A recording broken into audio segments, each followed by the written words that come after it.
Praise the Lord. சர்வ வல்லமையுள்ள ஆண்டவரை துதிக்கிறேன், ஸ்தோத்திரிக்கிறேன். அவர் ஒருவரே நம்மை உண்டாக்கினவர்.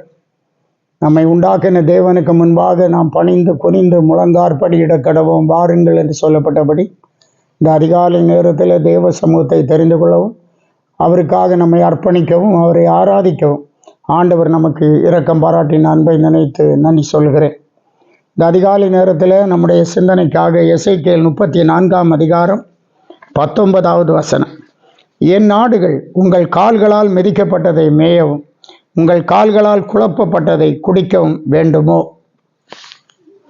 ஆண்டவர் ஆடுகளுக்காக பரிதபிக்கிற கர்த்தர். நானே நல்ல மேய்ப்பன். நல்ல மேய்ப்பன் தன் ஆடுகளுக்காக தன் ஜீவனை கொடுக்கிறான்.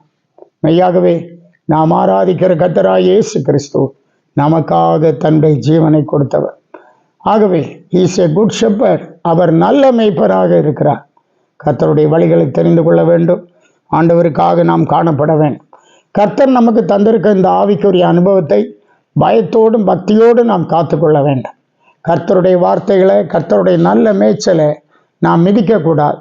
ஆண்டவருடைய அமர்ந்த தண்ணீரை நாம் குழப்பக்கூடாது. இது இன்னும் அநேகருக்கு பிரயோஜனப்பட வேண்டிய பின்வரும் சந்ததிக்கு இது சொல்லப்படும். சிருஷ்டிக்கப்படும் ஜனம் கர்த்தரை சேவிக்கும் என்று சொல்லப்பட்ட வசனத்தின்படி இன்னும் வர வேண்டியவர்கள், இன்னும் ரட்சிக்கப்பட வேண்டியவர்கள், இன்னும் நம்முடைய சபைகளில் சேர்ந்து நம்மோடு ஆராதிக்க வேண்டியவர்கள் எவ்வளோ பேர் சபைக்கு வெளியே இருக்கிறார்கள். ஆகவே தான் ஆண்டவர் ஆடுகளுக்காக, வரப்போகிற சந்ததிக்காக, பின்வரும் சந்ததிக்காக ரொம்ப வைராக்கியம் உள்ளவராக இருக்கிறார். என் ஆடுகள் உங்கள் கால்களால் மிதிக்கப்பட்டதை மேயவும் உங்கள் கால்களால் குழப்பப்பட்டதை குடிக்கவும் வேண்டுமோ என்று கர்த்தர் சொல்லுகிறதை பார்க்கிறோம். ஏனென்றால் இந்த ஜனங்கள் என்ன செய்கிறார்கள்? 18வது வசனத்தில் படிக்கிறோம், நீங்கள் நல்ல மேய்ச்சலை மேய்ந்து உங்கள் மேய்ச்சல்களில் மீதியானதை உங்கள் கால்களால் மிதிக்கலாமா? தெளிந்த தண்ணீரை குடித்து மீதியாயிருக்கிறதை உங்கள் கால்களால் குழப்பி போடலாமா? 2 காரியங்களை செய்தார்கள். மிதிக்கிறார்கள், குழப்பி போடுகிறார்கள். அதாவது மற்றவர்களுக்கு பிரயோஜனப்படாதபடி அதை ஆக்கி விடுகிறார்கள் என்று பார்க்கிறோம். விலையேறப்பட்ட சத்தியத்தை கேட்கிறார்கள், அதன்படி சாட்சியாய் நடக்கிறதில்லை.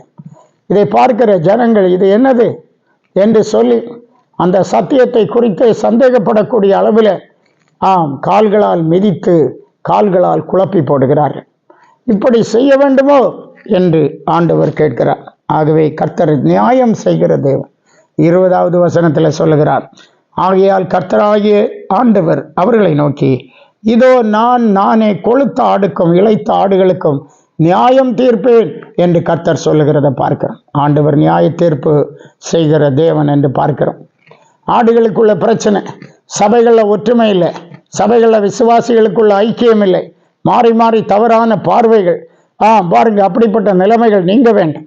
21ஆம் வசனத்திலே சொல்லுகிறார், நீங்கள் பலவீனமாயிருக்கிறவைகளையெல்லாம் புறம்பாக்கி சிதற பண்ணும்படி அவைகளை பக்கத்தினாலும் முன்னந்தொடையினாலும் தள்ளி உங்கள் கொம்புகளை கொண்டு முட்டுகிறபடியினாலே என்று ஆண்டவர் சொல்லுகிறார். பலவீனமான ஆடுகளை பக்கத்தினாலும் முன்னந்தொடையினாலும் தள்ளி கொம்புகளை கொண்டு முட்டுகிறார்கள். புதிய விசுவாசிகளுக்கு விரோதமாய், கிறிஸ்துவிலே இன்னும் வளராத விசுவாசிகளுக்கு விரோதமாய், பலவீனமான விசுவாசிகளுக்கு விரோதமாய் பாருங்க, ரொம்ப சீனியர் விசுவாசிகள் என்ன பண்ணுறாங்க?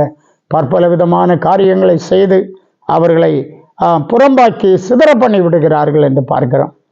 ஆகவே கர்த்தர் சொல்லுகிறார், நான் என் ஆடுகளை இனி சூறையாகாதபடிக்கு ரட்சித்து ஆடுகளுக்கும் நியாயம் தீர்ப்பேன். கர்த்தர் தான் சபைகளை நியாயம் தீர்க்கிற தேவன்.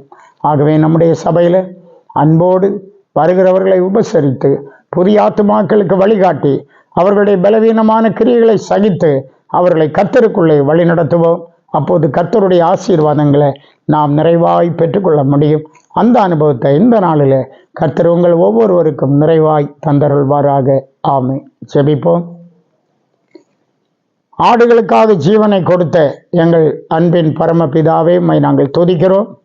இந்த ஆசீர்வாதமான காலை நேரத்தில் ஆண்டவரே, ஆடுகளுக்காக நீர் எவ்வளவு கரிசனை உள்ளவர், ஆத்துமாக்களுக்காக நீர் எவ்வளவு கரிசனை உள்ளவர் என்கிறத நாங்கள் அறிந்து கொள்ள முடிகிறோம். அன்றைக்கு எருசலேமுக்காக கண்ணீர் விட்டு அழுதுகிற ஆண்டவரே, அதுபோல இந்த நாட்களில் அழிந்து போகிற ஆடுகளுக்காக, பின்வாங்கி போகிற ஆடுகளுக்காக நீர் கண்ணீர் விட்டு அழுகிறீர் ஆண்டவரே.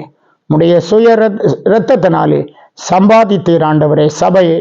ஆகவே இந்த நாட்களில் கர்த்தருடைய சபையில் இருக்கிற நாங்களும் அதிக ஜாக்கிரதையாய் எங்களை காத்துக்கொள்ள கிருபைதார். தேவனுடைய நியாய தீர்ப்புக்கு நாங்கள் ஆளாகி விடாதபடி ஜாக்கிரதையாய் கர்த்தரை பற்றி கொள்ள கிருபைதார்.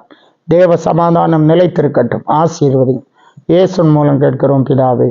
ஆமென். ஆமென். God bless you.